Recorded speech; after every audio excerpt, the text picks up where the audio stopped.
আগামী মাসে 9, 11, 14 অর্থাৎ জুন মাসের এই 3টা ডেটে বাংলাদেশ দল অস্ট্রেলিয়ার মুখোমুখি হবে ওয়ানডে সিরিজে। টি-20-র আলাপটা পরে করব, সেটা পরে চট্টগ্রামে অনুষ্ঠিত হবে। হোম অফ ক্রিকেটে যে ওডিআই সিরিজটা শুরু হবে, সেই সিরিজে বাংলাদেশ যদি ভালো কিছু করে ফেলে এবং সেই করার সম্ভাবনা প্রবল, এটা বাংলাদেশের ওয়ানডে ফরম্যাটের সাফল্যের ইতিহাসে আমার কাছে মনে হয় যে কোনো প্রিভিয়াস অ্যাচিভমেন্টকে ছাড়িয়ে যাবে। অস্ট্রেলিয়ার বিপক্ষে বাংলাদেশ দল একটাই ওয়ানডে ম্যাচ জিতেছিল, সেটাও কার্ডিফের সোফিয়া গার্ডেনে মোহাম্মদ আশরাফুলের মহাকাব্যিক সেঞ্চুরি বাংলাদেশকে সেই ম্যাচটা জিতিয়েছিল। বাঘের গর্জন শুনেছিল বিশ্ব। এরপর কেটে গেছে আরও 20 বছরেরও বেশি। অস্ট্রেলিয়া অলমোস্ট তাদের ফুল পাওয়ার টিম নিয়ে বাংলাদেশে আসছে এবং এই পাওয়ারফুল টিমের এগেনস্টে বাংলাদেশ যখন মাঠে নামবে, তার আগে সবশেষ 3টা ওডিআই সিরিজে বাংলাদেশ জয়ী। বাংলাদেশ উইন্ডিজের এগেনস্টে জিতেছে, পাকিস্তানের এগেনস্টে জিতেছে এবং নিউজিল্যান্ডের বিপক্ষে জিতে তাদের র্যাঙ্কিং এবং আত্মবিশ্বাস দুটাকেই পিকে তুলেছে। অস্ট্রেলিয়ার বিপক্ষে বাংলাদেশ কেমন করবে? কন্টেস্ট হবে। বাংলাদেশ জেতার সম্ভাবনা যথেষ্ট রয়েছে প্রিভিয়াস যে কোনো সময়ের থেকে। তার থেকে বেশি আলোচনায় যে বাংলাদেশের 11, বাংলাদেশের স্কোয়াড কেমন হবে। সবশেষ 3 সিরিজে জিতলেও বাংলাদেশের কয়েকটা পার্টিকুলার জায়গায় যথেষ্ট প্রবলেম রয়েছে, যেগুলো সলভ করার চেষ্টা রয়েছে এবং সেই সলভ করার চেষ্টায় এখন পর্যন্ত টিম ম্যানেজমেন্ট সফল হয় নাই। যখন এই সমাধানের চেষ্টা, ঠিক সেই সমাধানের আগ মুহূর্তে বাংলাদেশ দল নতুন একটা সমস্যায় পড়েছে। অ্যান্ড ভেরি ট্রু, সেই সমস্যাটা হচ্ছে নিজেদের মধ্যে। জাতীয় দলের যে ক্রিকেটাররা রয়েছে, যারা ডিসিশন মেকিং এর সাথে জড়িত, জাতীয় দলের ম্যানেজমেন্টের সাথে যারা রয়েছে, যারা কোচিং এ রয়েছে, এই পুরো গ্রুপটার মধ্যে একটা অস্পষ্টতা তৈরি হয়েছে, একটা বিভ্রান্তি তৈরি হয়েছে। কিছু ক্রিকেটার তাদের ব্যাটিং পজিশন চেঞ্জ করা নিয়ে অসন্তুষ্ট হয়েছে, আবার কেউ কেউ যে কোনো প্রয়োজনে, দলের প্রয়োজনে যে কোনো পজিশনে ব্যাট করতে চায়। এই যে ঘটনাটা ঘটেছে, এটা মূলত ঘটেছে নাম্বার 6-এর যে আমি ডিসকাশনটা করেছিলাম গতকালকে, ওই 6 নাম্বার পজিশনের প্রপার অথবা 6 নাম্বার পজিশনের জন্য কোনো দক্ষ ক্রিকেটার এখন পর্যন্ত বাংলাদেশ ক্রিকেট দল এনশিওর করতে পারে নাই। একটা সময় আমরা দেখতাম যে ওই পজিশনটায় মাহমুদুল্লাহ রিয়াদা খেলতেন, মুশফিকুর রহিম যখন খেলেছিলেন 6 নম্বরে খেলেছিলেন, জাকের আলী অনেককে আমরা দেখেছিলাম যে ওরকম একটা ফিনিশিং রোলে বিভিন্ন সময় খেলেছেন। বাট এই 3 জন ক্রিকেটার, জাকের, মুশফিক, মাহমুদুল্লাহ, তারা যখন ওয়ানডে দলের বাইরে অথবা কেউ কেউ খেলছেন না অথবা কেউ কেউ অবসর নিয়েছেন, নাম্বার 6-এর রিপ্লেসমেন্ট বাংলাদেশ দল পায় নাই এবং এই ক্রাইসিসটা এমন পর্যায়ে চলে গেছে, জাতীয় দলে যেই ক্রিকেটাররা খেলেন, যারা পারফর্মার, যারা লিডারশিপ রোলে রয়েছে, লিডারশিপ মানে শুধু মাঠের লিডারশিপ না, রান করার লিডারশিপ, দায়িত্বের লিডারশিপ, পারফরমেন্সের লিডারশিপ, তাদের মধ্যে একটা ক্যাচার লেগে গেছে, অস্পষ্টতা তৈরি হয়েছে, বিভেদ তৈরি হয়েছে।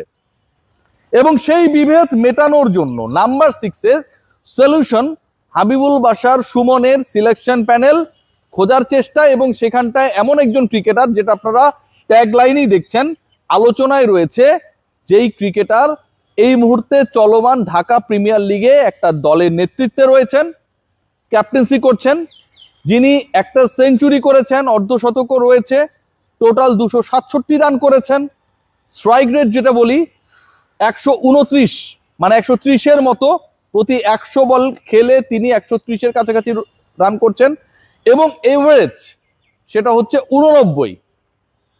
5টা ইনিংসে ব্যাট করে 2টাতে মাত্র আউট হয়েছেন, এভারেজ 89, স্ট্রাইক রেট 129। আপনি নাম্বার 6-এর জন্য যেরকম ক্রিকেটার চান, ঢাকা প্রিমিয়ার লিগ থেকে আপনি যদি কাউকে সার্চ করতে চান, খেলাতে চান, চুজ করে ওই পজিশনে নিতে চান, তাহলে he is the perfect one.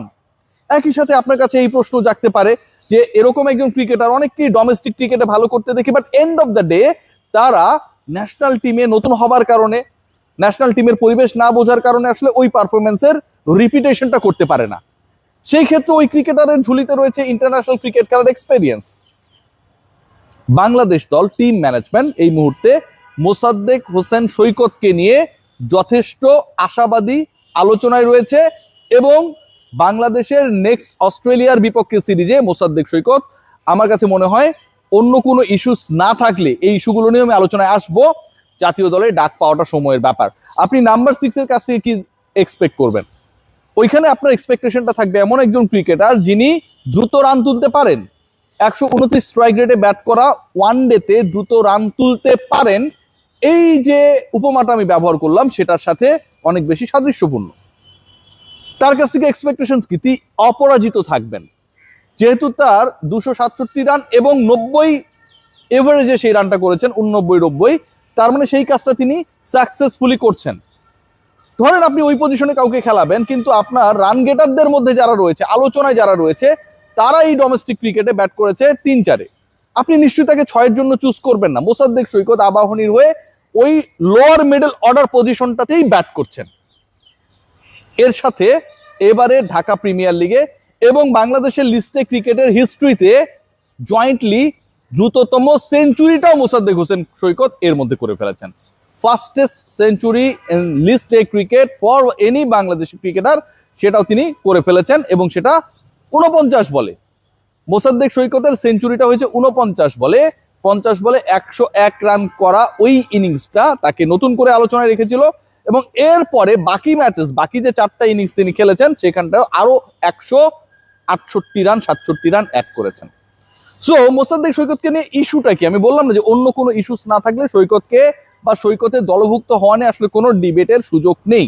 ইস্যুটা হচ্ছে ফিক্সিং এ জড়িত, ফিক্সিং সন্দেহের তালিকায় থাকা ক্রিকেটারদের একটা তালিকা আমরা দেখেছিলাম আমিনুল ইসলাম বুলবুলের ক্রিকেট বোর্ড। ইফতেখার রহমান মিঠু যখন সদস্য সচিব ছিলেন, বুলবুল সাহেব নিজে যখন বিপিএল এর গভর্নিং কাউন্সিল সেটার দায়িত্বে ছিলেন, তখন বাংলাদেশের 7 ক্রিকেটারকে বিপিএল খেলা থেকে বঞ্চিত করা হয় স্পেসিফিক এলিগেশন ছাড়া। সেই এলিগেশনটা আমরা সবাই জানতে চেয়েছিলাম। বিজয় মোসাদ্দেক সেখানকার দুটো গুরুত্বপূর্ণ বড় নাম, এবং তারা আসলে কোন কারণে বাদ পড়ছেন সন্দেহ তো আপনিও করতে পারেন আরেকজনকে, তাই বলে কি তাকে খেলতে দেওয়া হবে নাকি না? কিন্তু শেষ পর্যন্ত আমরা স্পেসিফিক এলিগেশনস গুলো পাই নাই, কিন্তু তাদেরকে বঞ্চিত করা হয়।